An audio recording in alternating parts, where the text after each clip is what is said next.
Hello साथीहरू, अब तपाईँलाई चाहिँ थाहा नै छ होला। थाहा नभए पनि हामी चाहिँ कन्फ्युज चाहिँ नहौँ अब होइन।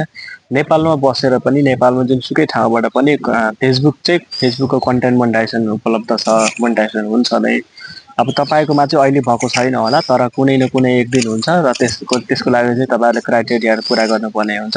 यदि क्राइटेरिया पुरा गरिसक्नु भएको छ भने नआत्तिनुहोस् होइन, कुनै न कुनै एक दिन चाहिँ फेसबुकले मेटाले तपाईँलाई चाहिँ कन्टेन्ट मोनेटाइजेसन पठाउँछ नै होइन। त्यो चाहिँ वेट पर्छ तपाईँले, तर केही न केही टास्कहरू चाहिँ तपाईँ गरिराख्नुपर्छ।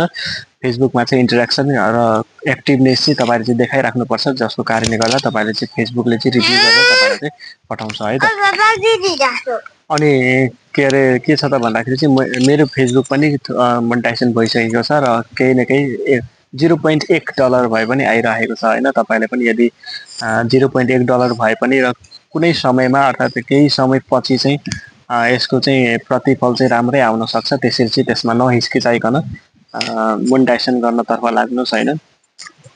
अब किनभने नि अब हामी त जे पनि अहिलेको जमाना नै जेनजी जमाना छ, त्यसमाथि पनि फेसबुक के अरे युवा छ, आइसिटीको प्रयोग बढीभन्दा बढी छ र सामाजिक सञ्जालमा हामी एकदमै एक्टिभ छौँ। सबैजना एक्टिभ छन्, यो सानो उमेरदेखि लिएर ठुला उमेरसम्मका सबैजना चाहिँ सामाजिक सञ्जालमा त्यति नै एक्टिभ छन्। त्यसैले चाहिँ त्यो एक्टिभनेसलाई हेरेर होइन हामी चाहिँ अब फेसबुक लगभग हामी चलाइराखेका छौँ। हरेक कुराहरू, हरेक कामलाई चाहिँ हामी अपडेट गरिराखेका छौँ सामाजिक सञ्जाल मार्फत। त्यसैले चाहिँ फेसबुक पनि एउटा सामाजिक सञ्जाल भएकोले यसमा चाहिँ सबैभन्दा बढी चाहिँ हामी एक्टिभ छौँ।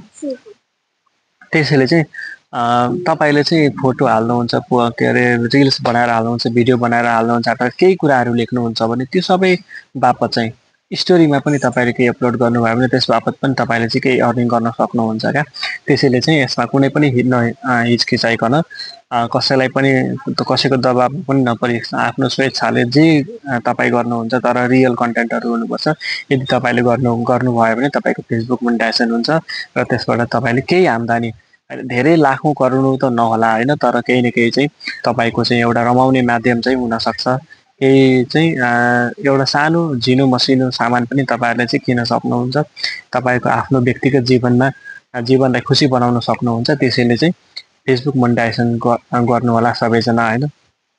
यो चाहिँ रियल हो है, मैले ढाँटेको होइन। तपाईँले के अरे गुगलमा पनि सर्च गर्न सक्नुहुन्छ, मेटालाई पनि सर्च गर्न सक्नुहुन्छ। तपाईँले चाहिँ आफ्नो फेसबुकलाई चाहिँ तर रियल फेसबुक आइडी हुनुपर्छ, पेज हुनुपर्छ, प्रोफाइल हुनुपर्छ। तपाईँको फेसबुक मोनेटाइजेसन स्योर हुन्छ, 100% हुन्छ है त। ल यो भिडियो चाहिँ अब तपाईँहरूलाई मन परेको छ भने साथीहरूलाई पनि पुग्ने गरी लाइक, कमेन्ट र सेयर चाहिँ अनिवार्य रूपमा गरिदिनु होला। ल के भनिदिनुहुन्छ, हाम्रो छोरीले भनिदिनुहुन्छ, के गरिदिनुपर्छ छोरी? लाइक, फलो, सब्स्क्राइब, कमेन्ट पनि गरिदिनु होला, सेयर पनि गरिदिनु होला। यो भिडियो तपाईँको लागि, बाई बाई, भगवानको लागि नमस्कार गरिदिनु।